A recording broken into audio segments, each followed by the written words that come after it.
지금부터는 비코의 보편사 서술에 대해서 말씀을 드릴 텐데요. 제가 지금까지 소개해드린 17세기의 전유럽적인 보편사 서술을 둘러싼 논쟁이 바로 비코의 맥락이 됩니다. 그러니까 이 논쟁 속에서 비코가 어떠한 방식으로 자신의 보편사를 써나갔는지 살펴보도록 하겠습니다.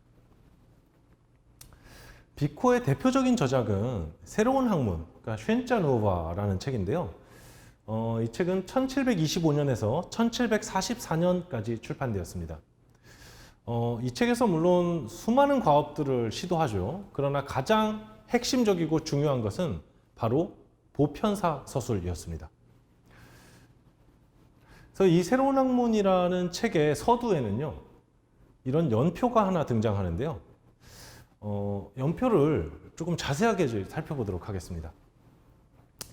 연표가 여러 개의 기둥으로 이제 나눠져 있는데요. 가장 왼쪽 기둥은 에브레이, 히브리 민족의 역사입니다. 다시 말씀드리면 성서의 역사가 되겠죠. 그리고 왼쪽 기둥에 성서의 역사적 사건들이 나열되어 있습니다. 차례로 제가 소개를 드리면 대홍수, 노아의 대홍수죠. 그다음에 아브라함의 소명, 그리고 모세가 십계를 받은 사건 등 전부 다 성서에 나오는 사건들이죠. 그 오른쪽으로는 히브리 민족을 제외한 다른 다신교 민족들의 역사가 나열되어 있는데요. 칼데아인들, 스키타이인들, 페니키아인들, 이집트인들, 그리스인들, 로마인들이 되겠습니다. 그리고 가장 오른쪽 기둥에요. 숫자가 표시되어 있죠. 이것은 천지가 창조된 이 수많은 역사적 사건들이 천지가 창조된 후 몇 년이 지나서 일어난 사건들인가를 써놓은 것입니다. 물론 창세기의 연대를 통해서 계산을 해냈겠죠. 자, 이 구조는 뭘 보여주냐면 사실 이 비코의 연표는요. 예전에 3세기와 4세기의 교부들이 만들었던 연표와 똑같습니다. 그러니까 가장 왼쪽에 히브리 민족, 성서 역사를 배치한다는 얘기는요. 다른 모든 다신교 민족의 역사를 이 가장 왼쪽 기둥, 성서에 끼워 맞추겠다는 의도를 아주 상징적으로 보여주고 있죠. 연표의 구조가요. 자, 그리고 연표의 시작이 되는 사건은 대홍수입니다. 노아의 대홍수죠. 그 이전의 역사는 존재하지 않아요, 비코에겐. 자, 그러면 비코는 대홍수 이전의 모든 역사에 대해서 침묵하고 있죠. 그러니까 적어도 이 연표에서는 당시 성서의 연대기에 위협을 가하고 있던 이집트의 고대사, 중국의 고대사를 이런 반구 얘기도 꺼내지 않고 있죠. 전형적인 교부들 그리고 중세 그리스도교 역사가들의 연표와 동일한 구조다라고 보시면 되겠습니다. 그래서 비코는 성서의 시공간적 범위에서 벗어나는 모든 역사들을 다 부정을 했는데요. 그게 이제 연표에서 잘 드러나죠. 근데 이걸 부정하기 위해서 비코가 활용했던 전략들이 있습니다. 이 전략을 좀 소개해 드려 보도록 하겠습니다. 첫 번째 전략은 이제 자만심이라는 건데요. 이 비코의 용어입니다. 자만심은 둘로 나눠지는데요. 민족의 자만심, 그리고 학자의 자만심입니다. 첫 번째 민족의 자만심은 비코에 따르면 모든 민족들은 역사를 쓸 때 자기 민족의 역사가 세계에서 가장 오래되었다고 믿죠. 자기가 이만큼 유구한 역사를 가진 민족이라는 걸 다 뽐내고 싶어 합니다. 된 거고요. 그러니까 비코가 볼 때 천지 창조보다 오래되었다고 주장하는 이런 민족들의 역사적 기록들은 그냥 역사적 사실이 아닌 거죠. 이 자만심의 산물이라는 겁니다. 그리고 이제 학자의 자만심은 뭐냐면요. 후대의 학자들은 자신들이 살았던, 그러니까 이성과 합리성이 발달했던 이 시대를 기준으로 고대 인류를 판단한다는 거예요. 그러니까 고대에 생산된 역사적 기록들이 사실 굉장히 미개한 문명의 단계에서 생산된 역사적 기록들이기 때문에 그러니까 오늘날과 같이 합리적인 정신으로 쓰여진 기록들이 아니기 때문에 신뢰할 수 없다는 겁니다. 자, 왜 이런 이론을 들고 나오냐면요. 아까 소개해드렸던 고대 이집트의 역사적 기록들, 마네토의 기록이나 중국의 보키시와 관련된 기록들, 이런 것들 신뢰할 수 없다는 겁니다. 이런 방식으로 성서의 시공간적 범위를 벗어나는 역사를 부정을 하게 되죠.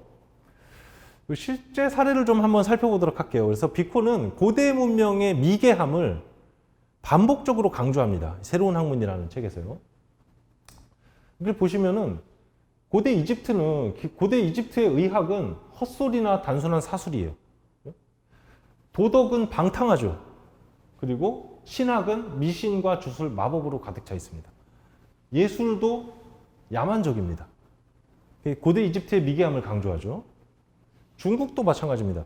사실 새로운 학문의 여러 구절에서 중국과 이집트는 동일시되는데요. 여기 이제 공자의 철학에 대한 얘기가 나오는데요. 공자의 철학은 이집트와 비슷해요. 이집트의 종교제례에 관한 책과 비슷한데요. 거칠고 조잡해요.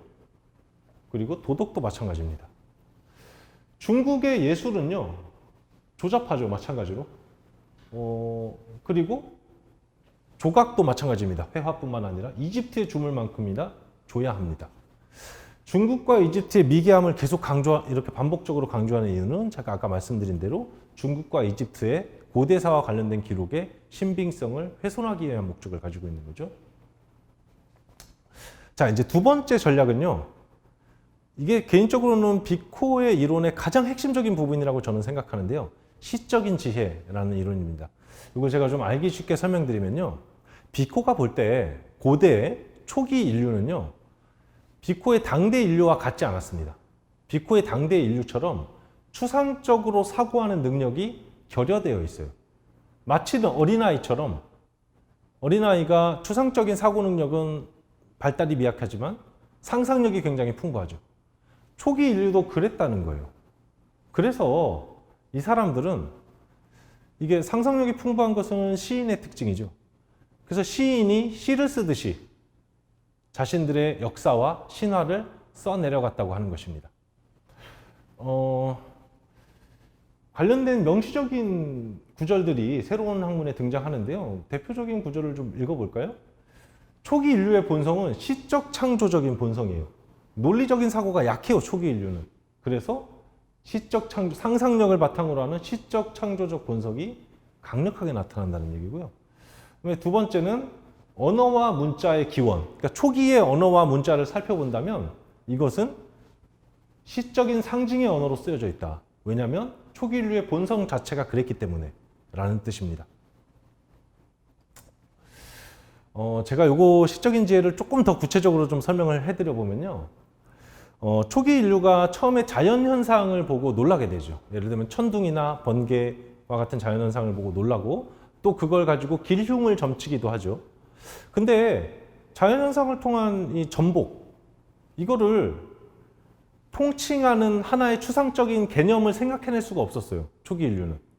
그 대신에 상상력이 굉장히 풍부했기 때문에 이런 추상적인 유개념을 만들어내는 대신에 의인화의 과정을 거쳐서 이 모든 것을 제우스라는 신으로 표현하기 시작합니다.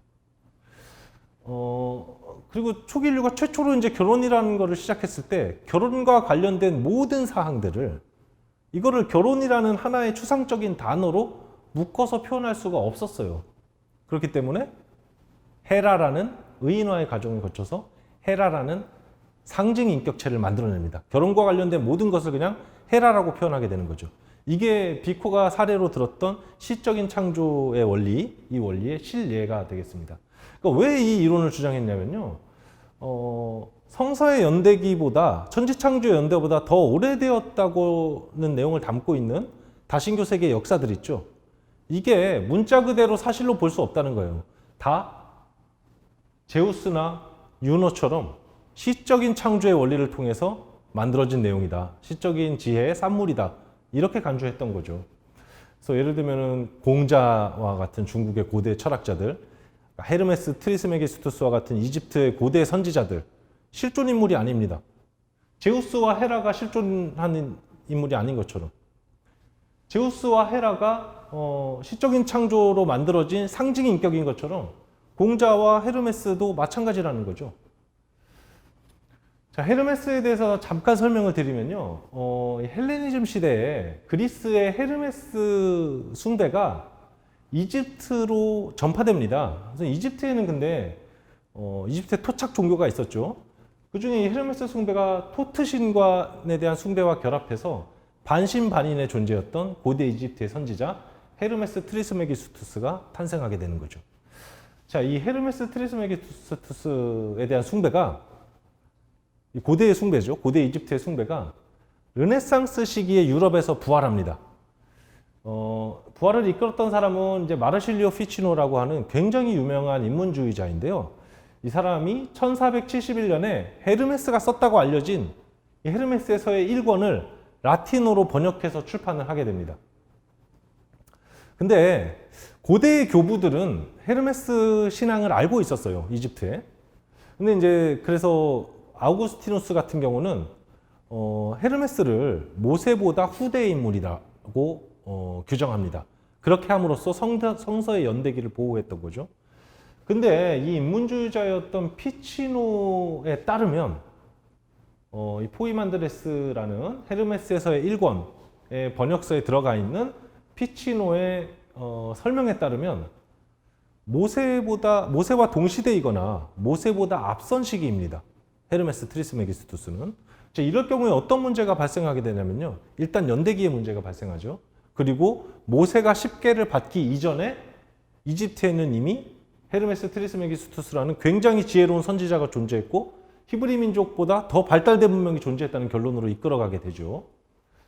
자, 비코는 이런 위협을 제거하기 위해서 헤르메스를 아까 제가 설명드린 대로 시적인 상징 인격체로 간주합니다. 그래서 인간에게 유용하거나 필요하다고 생각했던 모든 지혜들을 그냥 이집트인들은 의인화의 과정을 거쳐서 헤르메스 트리스메기스투스다 이렇게 표현을 했었다는 거예요. 실제로 존재했던 선지자가 아니다라는 결론을 내리게 됩니다.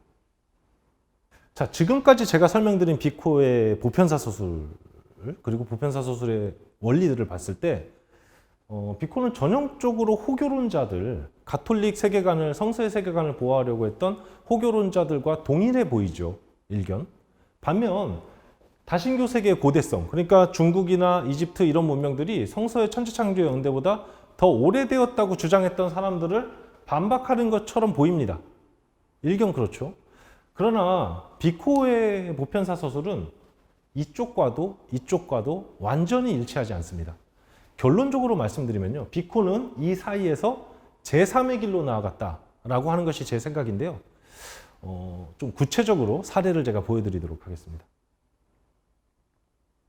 아까 제가 소개해드렸던 라페이레르라고 하는 그러니까 생물학적 이론 발생론을 부정하고 두 번의 창조를 주장했던 이론을 주장했던 이 라페이레르가요.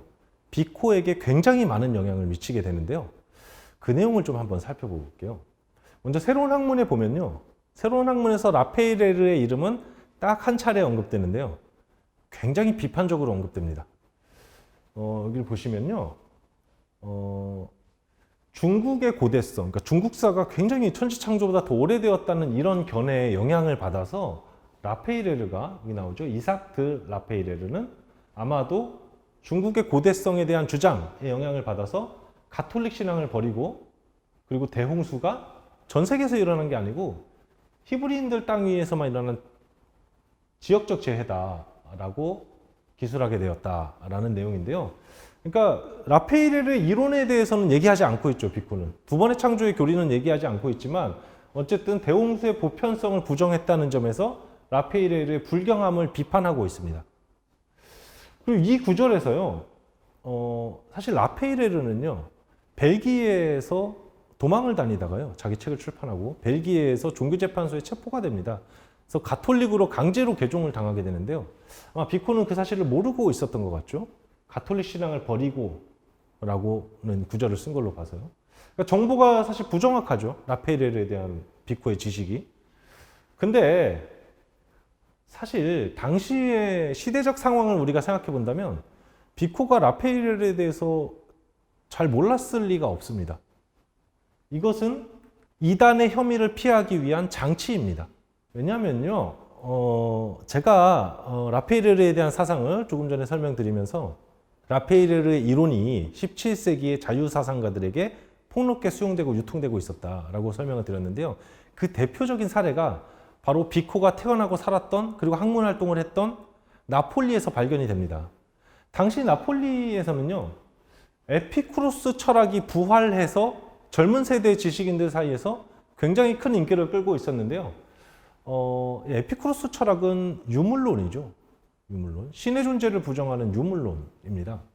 유물론이자 무신론 철학인데요. 에피쿠로스 철학이 나폴리에 유행을 하니까 당시 이제 로마 교황청은 나폴리를 이단적인 사상이 창궐하는 이단적인 사상의 용광로로 규정하고요. 종교재판관을 파견해서 이 에피쿠로스 사상에 경도된 젊은 세대의 지식인들을 종교재판을 통해서 강하게 탄압하기 시작합니다. 근데 이 종교재판 기록을 보면요, 라페이레르의 이론이 등장을 해요. 이 기록 중에요, 이 젊은 세대의 지식인들을 종교재판소가 기소하면서 기소의 사유를 뭐라고 쓰냐면요, 아담 이전에 인류가 존재했고 이들은 동물들과 마찬가지로 원자로 이루어져 있었다는 주장을 하고 있다는 거죠. 라페이레르의 이론이죠. 그러니까 라페이레르의 이론이 나폴리의 에피쿠로스의 영향을 받아 나폴리에 유행했던 자유사상과 결합되는 양상을 잘 보여주는 기록입니다. 그리고 이때 실제로 종교재판소에 의해 고발당했던 지식인들 중에요, 데 크리스토파로라는 인물이 증언을 하는데요. 이 증언 내용을 보면요, 저는 그러한 주장, 즉 아담 이전에 원자로 구성된 인류가 존재했다는 견해, 이 라페이레르의 주장이죠. 이 견해에 대하여 들은 적도 없고 나는 그러한 주장이 이단이라는 걸 내가 잘 알고 있습니다 라고 증언을 합니다. 그러나 결국 이제 유죄 판결을 받게 되고요. 중요한 것은 여기서 이 크리스토파로를 포함해서요, 이 종교재판소에서 기소되고 처벌된 피고들 가운데요, 몇몇은 비코와 굉장히 절친한 친구 사이였다는 거죠. 그러니까 비코가 라페이레르 이 구절에 드러나는 것처럼 라페이레르의 사상에 대해서 잘 모르거나 부정확하게 알 수가 없었습니다. 잘 알고 있었어요. 그렇게 판단하는 것이 우리는 합리적입니다. 사실 라페이레르의 이름이 언급되지 않고요, 라페이레르의 이론을 암시하는 구절이 새로운 학문에 등장하는데요, 내용이 모순됩니다. 이거 제가 한번 보여드리면요, 먼저 이런 구절이 등장해요. 참된 신에 의해 세상이 창조되었을 때 그때 창조된 아담을 군주로 하는 히브리인들이 세계 최초의 민족이었다. 그 이전에는 어떤 민족도 존재하지 않았다는 거예요. 이건 뭐죠? 라페이레르의 주장에 대한 그 두 번의 창조의 교리에 관한을 정면으로 반박하고 있죠. 이와 모순되게요, 또 이런 구절도 등장하는데요. 히브리인들은 모든 이교도들, 그러니까 다신교도들과 기원이 다르다. 이건 뭐예요? 라페이레르의 주장을 연상시키죠. 자, 이 모순을 우리는 어떻게 해석을 해야 될까요? 제 해석의 그 열쇠를 가르쳐 드리면요. 자, 이 첫 번째 구절은 라페이레르의 생물학적 다원 발생론에 대한 거부입니다. 비코는 분명히 생물학적 다원 발생론을 거부합니다. 모든 인류가 아담 한 뿌리에서 나왔다고 생각을 해요. 그러나 생물학적으로는 그렇지만 비코는 문명의 형성과 관련해서는 문명은 여러 지역에서 다원적으로, 자생적으로 형성되었다고 생각을 하는 거죠. 그러니까 이 두 번째 구절에 나온 히브리인과 이 이교도들, 이 다신교도들은 히브리 문명과 세계 각지에 있는 다신교 문명으로 해석해야 됩니다. 그래야 맞습니다. 그러니까 정리해서 말씀드리자면 라페이레르가 주장했던 두 번의 창조의 교리는 생물학적인 것, 인류의 기원과 관련된 것이죠. 그러나 비코는 이 견해를 수용하는데요, 생물학적인 다원 발생론은 반박하되 이것을 인류의 기원이 아닌 문명의 기원에 관한 다원 발생론으로 치환해서 수용을 하고 있다는 것이죠. 제가 17세기의 보편사 논쟁에 대해서 설명을 드리면서요, 세계 각지에서 문명이 발생하는 과정에 대한 논쟁을 소개해 드린 적이 있는데요. 이 보샤르와 위에 같은 경우는 어떤 주장을 했죠? 히브리 민족이 계시적 진리를 통해서 문명을 발달시키고 자기들의 지혜를 세계 각지로 전파함으로써 세계 각지의 문명이 형성되었다는 주장이죠. 반면 이 이집트 학자였던 마샴과 스펜서 같은 경우는요, 이집트 민족이 훨씬 오래된 문명을 건설했고 이들이 자신들의 지혜를 거꾸로 히브리 민족에게 전달했다라고 주장했습니다. 자, 서로 정반대되는 주장이죠. 그러나 이 두 그룹의 공통점이 있습니다. 뭘까요? 문명의 전파설을 신봉하고 있다는 거죠. 세계 각지의 모든 문명을 그 선후가 어찌되었든 한 민족이 다른 민족에게 전파한 것으로 이해하고 있다는 건데요. 비코는 이런 전파설을 명시적으로 거부합니다. 비코에게 있어서 문명은 전파를 통해서 형성되는 것이 아니에요. 각자 세계 각지에서 자생적으로 그리고 다원적으로 발생합니다. 이거를 잘 보여주는 구절이 또 새로운 학문에 있어서 한번 읽어보도록 할까요? 이 자연법은 최초의 한 민족으로부터 출현하여 이것이 히브리 민족이든 이집트 민족이든 한 민족으로부터 출현하여 다른 민족들로 전파됐던 것이라고 당대 학자들이 그렇게 믿어왔죠. 그러나 나는 이 책의 저자는 비코 자신을 말하는 거죠. 각 민족들이 서로를 알지 못할 때, 서로의 존재를 알지 못할 때 그 민족들에게서 개별적으로 자연법이 발생했다. 자생적으로 문명을 형성했다는 것을 증명하는 것이 내가 가장 끈질기게 공을 들여서 하려고 하는 과업이다 라고 단언을 하고 있습니다. 비코의 보편사서술에서는 세계 각 민족이 자생적으로 그리고 다원적으로 문명을 형성할 뿐만 아니라 서로 다른 속도로 자율적으로 발전합니다. 비코는 역사 순환론자였습니다. 역사가 반복된다는 믿음은 고대 그리스 역사가들이 공통적으로 가지고 있던 믿음인데요. 비코 역시도 이 세 시대, 신의 시대, 영웅의 시대, 인간의 시대가 계속해서 순환한다고 믿고 있었고요. 그 모든 민족은, 세계 모든 민족은 공통적으로 이 순환의 경로를, 이 구조를 따라가게 됩니다. 그러나 순환하는 속도가 다르죠. 이런 의미에서 이탈리아 역사가인 란두치는 비코에게 있어서 역사 발전의 주체는 전 인류가 아니다. 각 개별 민족이다 라고 주장하는데요. 17세기까지 보편사서술, 그러니까 구원사에 있어서, 틀에 있어서 역사 발전의 주체는 전 인류였습니다. 전 인류가 동일한 속도로 한 단위로 최후의 심판과 인류의 구원을 향해 나아갑니다. 그러나 비코의 경우에는 다르죠. 각 개별 민족이 서로 알지 못한 채 교섭이 없이 자생적으로 문명을 형성하고 자율적으로 서로 다른 속도로 발전합니다. 이걸 잘 보여주는 사례들이 새로운 학문 곳곳에 등장하는데요. 특히 비유럽 민족의 역사에 대한 서술을 보면 잘 알 수 있습니다. 한번 같이 살펴보도록 하겠습니다. 먼저 중국과 관련된 서술을 좀 살펴볼까요? 중국인들은 300개를 넘지 않은 음절만을 갖고 있기 때문에 음정과 박자에 따라 그걸 다양하게 변화시킵니다. 아마 중국의 중국어의 성조와 관련된 서술 같죠.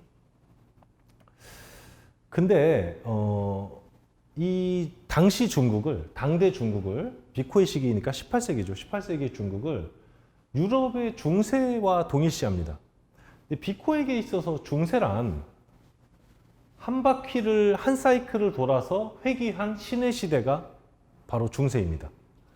그러니까 이 구조를 통해서 미루어 볼 때요. 중국은 아직 한 바퀴를 돌지 못하고 계속해서 이 첫 번째 신의 시대에 머물러 있는 반면 유럽은 이미 한 바퀴를 도는 거죠. 두 번째 사이클의 첫 번째 시대에 와 있는 겁니다. 중국보다 유럽의 발전 속도가 훨씬 빠르죠. 일본도 마찬가지예요. 일본의 왕도 용의 문장을 기장으로 들고 다니는 기사 계급을 만들었다. 일본의 사무라이에 대한 그 서술인 것 같죠. 마찬가지로 일본 역시 유럽의 중세와 동일시됩니다. 중세 밀라노를 통치하던 비스콘티 가문이 자기 그 깃발에 용을 그려놓은 것과 동일시됩니다. 유럽이 한 바퀴 돌아서 중세 신의 시대로 왔을 때 일본은 여전히 한 사이클을 돌지 못하고 한 단계를 발전하지 못하고 신의 시대에 머물러 있죠. 중국과 마찬가지로. 유럽의 발전 속도가 훨씬 빠르죠. 아메리카 인디언의 사례를 한번 볼까요? 비코에게 있어서요, 그 인류가 문명을 형성하기 전에요, 인류는 거인의 상태, 그러니까 신체적으로 진짜 거인이 됩니다. 그러다 종교를 갖고 문명을 발달시키면서 보통의 몸 상태로 돌아오게 되는데요. 이게 그리스 신화와 성서에 나오는 거인 신화의 차용입니다. 역사를 쓸 때 그 신화들을 차용한 건데요. 비코의 시기에 아메리카의 파타고니아에 가면은 실제로 이런 거인들이 있다라는 소문이 유럽에 유통되고 있었습니다. 그 소문을 들어서요, 이런 얘기 쓰죠. 신세계 아메리카인들은 만일 유럽인들이 이들을 발견하지 않았다면 지금도 이런 문명의 과정을 밟고 있을 것이다. 이런 문명. 여전히 문명을 이루지 못한 채 거인의 상태로 남아 있었을 것이다. 이런 얘기를 하고 있죠. 그러니까 다시 정리를 해볼게요. 유럽은 한 바퀴를 돌아서 신의 시대로 왔습니다. 다시 중세로 왔죠. 중국과 일본은 여전히 영웅의 시대로 발전하지 못한 채 첫 번째 사이클의 신의 시대에 머물러 있습니다. 아메리카 원주민은 신의 시대에 진입도 못하고 있죠. 문명 이전의 상태로 남아 있습니다. 각 민족의 속도가 다르죠. 발전 속도가 다 다르죠. 자, 근데 여기서 유럽이 가장 세계에서 발전한 민족으로 유럽을 상정하고 있다는 점 때문에 지나치게 유럽 중심주의적인 것 아니냐. 유럽을 문명의 기준으로 보고 다른 유럽 바깥의 문명들을 뒤처진 문명, 후진적인 문명으로 간주했던 것이 아니냐라는 비판이 제기되고 있기도 한데요. 사실입니다. 유럽 중심주의적인 요소가 분명히 있죠. 사실 비코뿐만 아니라 당대 18세기 계몽주의자들이 대다수가 공통적으로 가지고 있던 믿음입니다. 그러나 이들과 다르게요. 비코는요. 비유럽 세계의 종교와 문화의 가치의 다양성을 인정하는 방향으로 나아가기도 했는데요. 그걸 보여주는 구절들을 한번 살펴보도록 하겠습니다. 여러 고대 문명에서 희생제의가 발견되죠. 그러니까 인간을 제물로 바치는 이런 종교의식이 발견되는데요. 그거에 대해 서술한 구절입니다. 이렇게 미신적이고 잔혹한 이교 문명 최초의 도덕으로부터 신에게 인간을 제물로 바치는 관습이 출현했다. 아메리카에서 특히 아즈텍 문명의 희생제의와 관련된 얘기를 쓰고 있죠. 아메리카에서 이런 의식을 발견했다, 유럽인들이. 이런 의식을 불경하게 경건한 관습이라고 묘사합니다. 굉장히 역설적인 표현이죠. 이 무슨 뜻일까요? 불경한데 동시에 경건해요. 이 무슨 뜻일까요? 이걸 해석하려면 이거를 새로운 학문이라는 이 책의 최종적인 결론과 연관시켜서 우리가 해석을 해볼 수 있는데요. 최종적인 결론을 읽어드리면 이렇습니다. 이 새로운 학문은 경건심, 그러니까 신앙심이죠. 종교적인 마인드와 분리될 수 없으며, 그러니까 경건하지 않은 사람, 신앙심이 없는 사람, 종교가 없는 사람은 지혜를 가질 수 없다라는 뜻입니다. 무슨 얘기냐면요. 종교 없이 문명을 형성할 수는 없다라는 뜻입니다. 그러니까 비코는 당시 유럽에서 유통되고 있던 피에르 벨과 같은 자유사상가들의 무신론은 단호하게 거부합니다. 비코는 무신론자가 아니었어요. 종교를 통해서만 문명을 형성할 수가 있다고 주장을 했습니다. 그러나 비코가 말하는 이 종교는 유대 그리스도교만 가리키지는 않습니다. 세상의 모든 종교가 다 해당이 돼요. 그래서 불경하게 경건한 관습이란 이 희생제의가 불경하죠. 비인간적이고 불경하죠. 그러나 이것 역시 종교의 일부라는 겁니다. 문명을 발달시킬 수 있는 수많은 종교 가운데 하나라는 거죠. 이것도. 그러니까 비코의 시야가 당대 가톨릭 신학자들이나 호교론자보다 훨씬 넓은 곳에 있었다라는 것을 아주 상징적으로 보여주죠. 비코는 단지 유대 그리스도교뿐만 아니라요. 세계 곳곳의 자생적인 종교의 가치와 기능을 인정합니다. 그래서 이런 구절이 또 나오죠. 중국과 관련해서 중국의 황제는 온화한 종교로 다스려요. 학문을 배양하기 때문에 굉장히 인간적이다. 그러니까 앞서 설명드렸던 중국 문명을 굉장히 후진적으로 묘사하는 것과는 반대 구절이죠. 중국 문명도 역시 이게 유교에 관련된 설명인데요. 유교도 비록 유대 그리스도교는 아니지만 유교를 통해서 발달된 문명을 건설했고 그래서 대단히 인간적이다. 인간적이란 말은 굉장히 발달된 문명의 단계에 들어와 있다라는 서술을 하고 있습니다. 자, 이렇게 해서 이제 비코의 보편사 서술에 대한 개략적인 설명을 마치고요. 비코의 보편사 서술이 갖는 의미를 저희가 역사적인 맥락에 비춰서 한번 평가를 해보도록 하겠습니다. 제가 아까 설명드렸던 것처럼요. 17세기 말에서 18세기 초에 이르는 이 시기, 유럽 의식의 위기라고 부르는 이 시기에 보편사 서술은 세속화됩니다. 그러니까 구원사의 틀로부터 빠져나오게 되는데요. 이런 현상을 상징적으로 보여주는 두 개의 확실한 이정표가 있습니다. 첫 번째는 17세기 말이죠. 1681년에 출판된 프랑스의 굉장히 보수적인 신학자, 모의 대주교였던 보시에가 쓴 보편사입니다. 보시에는 자기 책에다가요, 자기의 보편사에다가요, 중국 민족과 관련된 얘기들, 이집트 민족과 관련된 얘기들, 유럽 바깥에 있는 민족들에 대한 얘기는 한마디도 언급하지 않습니다. 잘 알고 있었죠, 물론 보시에도. 비유럽 세계에 대해서 알고 있었지만 의도적으로 침묵합니다. 왜냐하면 비유럽 세계를 언급했을 때 그게 성서의 역사에 얼마나 큰 위협이 될 수 있는지 알고 있었기 때문이죠.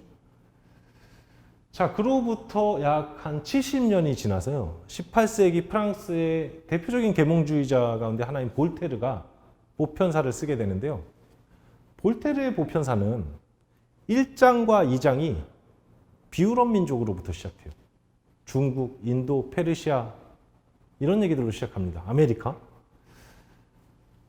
분명히 어떤 의도를 가지고 있었을까요? 볼테르는. 이 비유럽 민족들의 역사가 성서의 역사를 완전히 깨부술 수 있는 파괴력을 가지고 있다는 사실을 알고 있었습니다. 그래서 그 파괴력을 활용하기 위해서 자기 보편사의 제일 첫머리에 배치해 놓은 것이죠. 자, 지금까지 제가 설명드린 비코의 보편사는 보시에 가까울까요? 볼테르에 가까울까요? 세속화되기 이전에 가까울까요? 이전의 구원사에 가까울까요? 세속화된 이후에 보편사에 가까울까요? 결론적으로 말씀드리면 보시에와는 거리가 멀죠. 비코는 보시에와 마찬가지로 비유럽 민족에 대해서 완전히 침묵하지 않습니다. 새로운 학문의 서두에 나오는 연표에서는 비유럽 민족을 생략하고 있지만 새로운 학문이라는 책 곳곳에 비유럽 민족들의 역사를 끼워 넣습니다. 제가 지금까지 보여드린 것처럼. 근데 이런 비유럽 민족의 역사를 서술하는 방식이 또 볼테르와는 굉장히 다르죠. 그러니까 비유럽 민족의 역사를 통해서 성서의 연대기를 깨려고 하지 않습니다. 비코는.